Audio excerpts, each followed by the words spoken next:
Hello everyone, welcome back to my channel. तर बऱ्याच दिवसांनी व्लॉग करते आणि आमचं कधीपासून चाललेलं आम्हाला वेस्ट साईडची ट्रिप करायची होती. तर त्यामुळेच आम्ही कॅलिफोर्नियाची ट्रिप बुक केलेली आहे.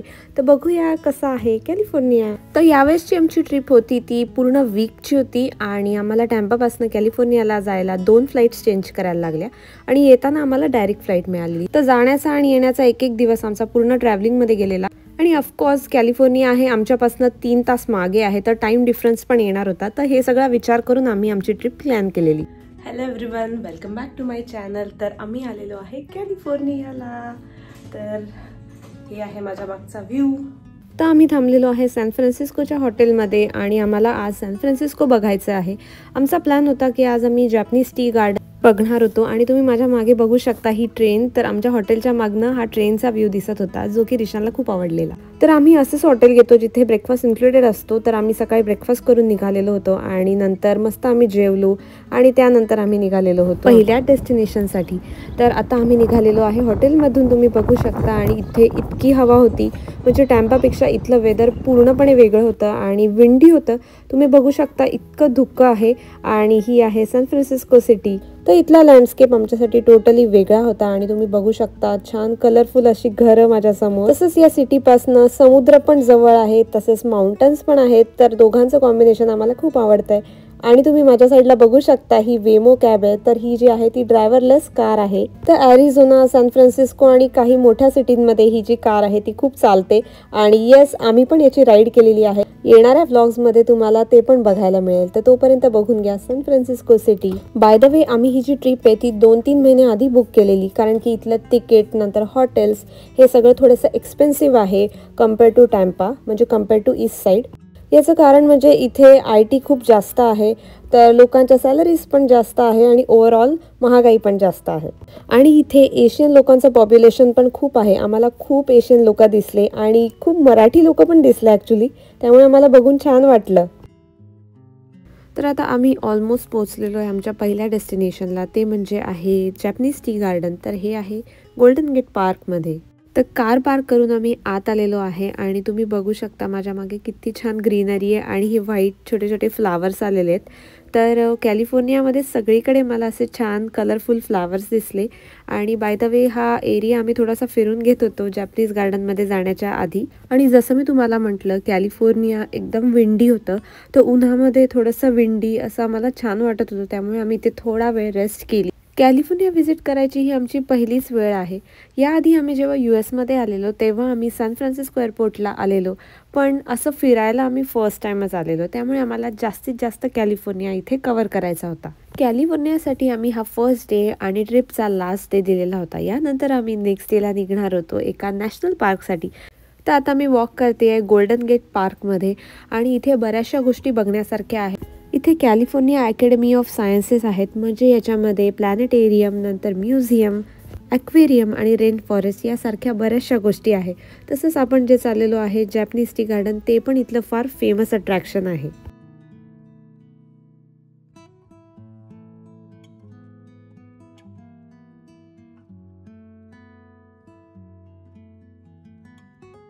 तर जॅपनीज टी गार्डन मंडेला सगळ्यांना फ्री असतं आणि बाकीच्या दिवशी इथे $15 फी आहे. तर येस, लेट्स सी कसं आहे हे गार्डन. तर यश आत्ता इथे लाईनमध्ये उभा आहे तिकीट काढण्यासाठी आणि चला जाऊया आतमध्ये. तर हे जे गार्डन आहे हे सगळ्यात ओल्डेस्ट असं जॅपनीज गार्डन आहे US मधलं. हे गार्डन 1894 बांधण्यात आलेलं, म्हणजे 100पेक्षाही जास्त वर्ष या गार्डनला झालेली आहेत. इथे tea garden, treasure tower pagoda, drum bridge असे बरेचसे अट्रॅक्शन्स आहेत आणि या व्हिडिओमध्ये आपण सगळे एक्सप्लोर करणार आहोत. तर व्हिडिओ शेवटपर्यंत नक्की बघा. तर हे जे गार्डन होतं हे जास्त मोठं नव्हतं. इथे हार्डली 30 ते 40 मिनिट लागतील तुम्हाला वॉक करायला. तर तुम्ही माझ्यासमोर आता बघितला तो आहे ड्रम ब्रिज.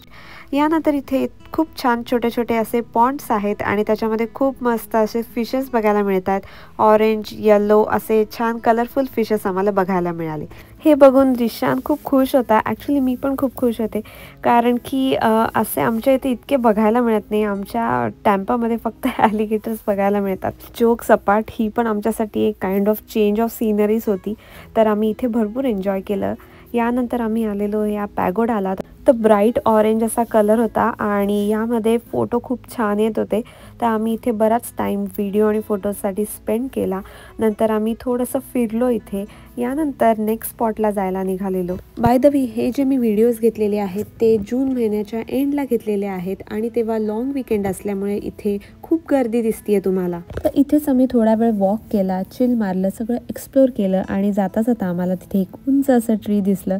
तर किती युनिक असं हे ट्री आहे, तुम्हीच बघून घ्या व्हिडिओमध्ये.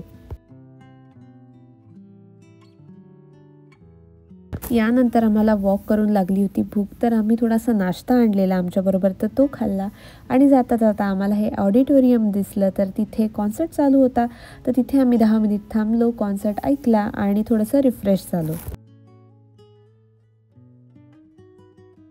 आणि कॉन्सर्टलाच माणसांबरोबर हे क्यूट असं फरी डॉग पण आलेलं. तुम्ही बघू शकता किती छान मेंटेन्ड हे डॉग. बाय द वे, आमचं इथलं फिरून झालेलं आहे आणि आम्ही आमच्या नेक्स्ट डेस्टिनेशनसाठी निघालेलो आहे. तर जाता जाता ही सॅन फ्रान्सिस्को सिटी तुम्ही बघून घ्या.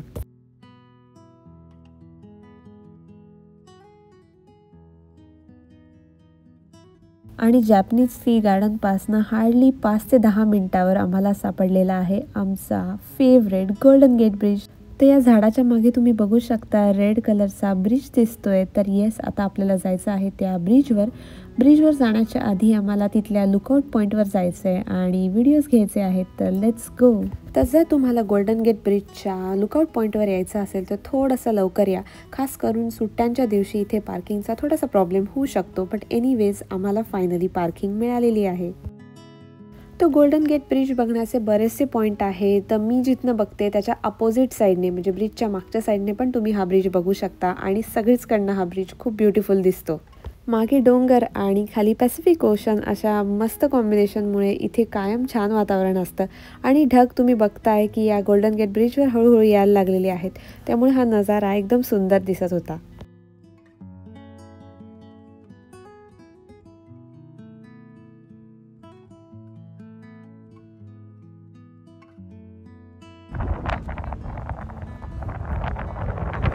हा लुकआउट पॉईंट बघून झाल्यानंतर आम्ही थोडंसं वॉक करत पुढे गेलेलो आणि ह्या क्लिफजवळ आलेलो. तर तुम्ही इथे बघू शकता हा पॅसिफिक ओशन सुंदर असा.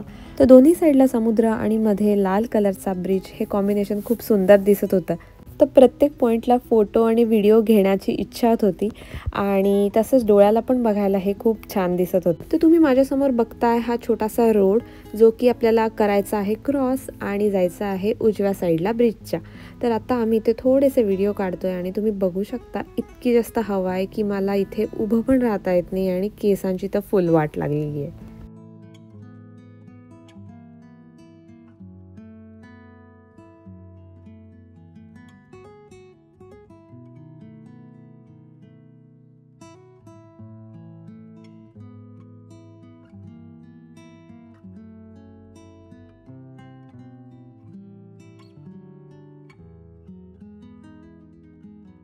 तर आता आम्ही वॉक करत चाललेलो आहे आणि आपल्याला बघायचं आहे हॉरिझॉन्टल व्ह्यू ऑफ ब्रिज.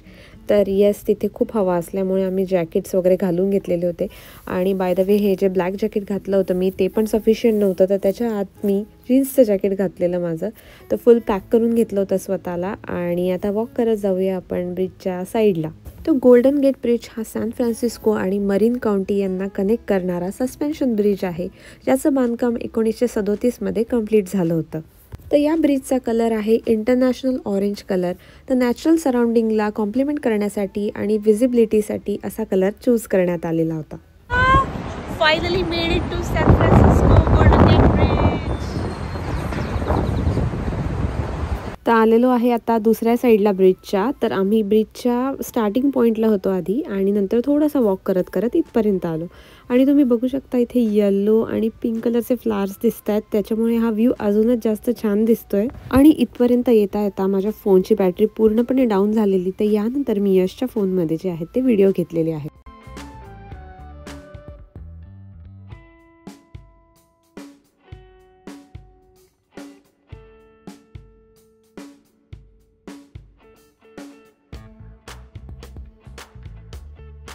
आता आम्ही ब्रिज क्रॉस करून आलेलो आहे नेक्स्ट साईडला. तर ब्रिज संपल्याच कार पार्क केली आणि समोरच आम्हाला दिसलं हा सॅन फ्रान्सिस्को डाऊनटाऊन.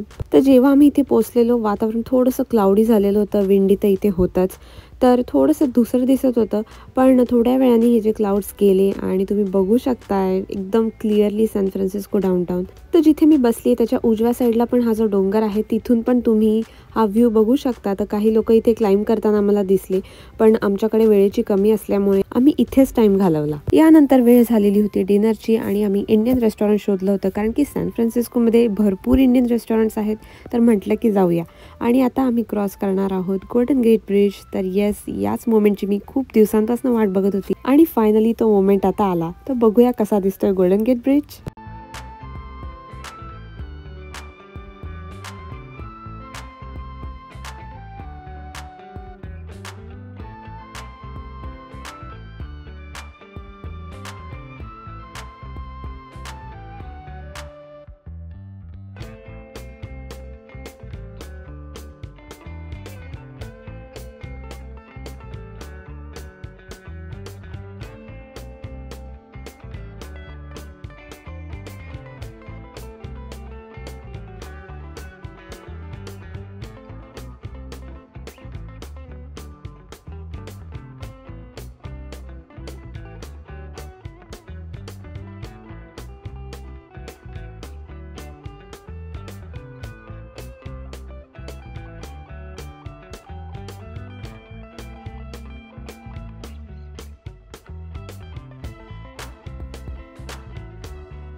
तर अशा प्रकारे आम्ही गोल्डन गेट ब्रिज बघून बाहेर आलेलो आहे आणि आजचा दिवस बराच हेक्टिक होता, पण आज खूप नवीन नवीन गोष्टी बघायला मिळाल्या. आणि कॅलिफोर्निया ट्रिप करायची हे माझ्या बकेट लिस्टमध्ये कधीपासूनच होतं, तर फायनली ते आज सुरू झालेलं आहे. आणि येस, याहून पुढे पण खूप छान छान व्लॉग येणार आहे. आम्ही बऱ्याचशा नवीन गोष्टी एक्सप्लोअर करणार आहेत. जर तुम्हाला इंटरेस्ट असेल तर माझ्या व्लॉग चॅनलला नक्की सबस्क्राईब करा, लाईक करा, शेअर करा. भेटू नेक्स्ट व्हिडिओमध्ये. बाय.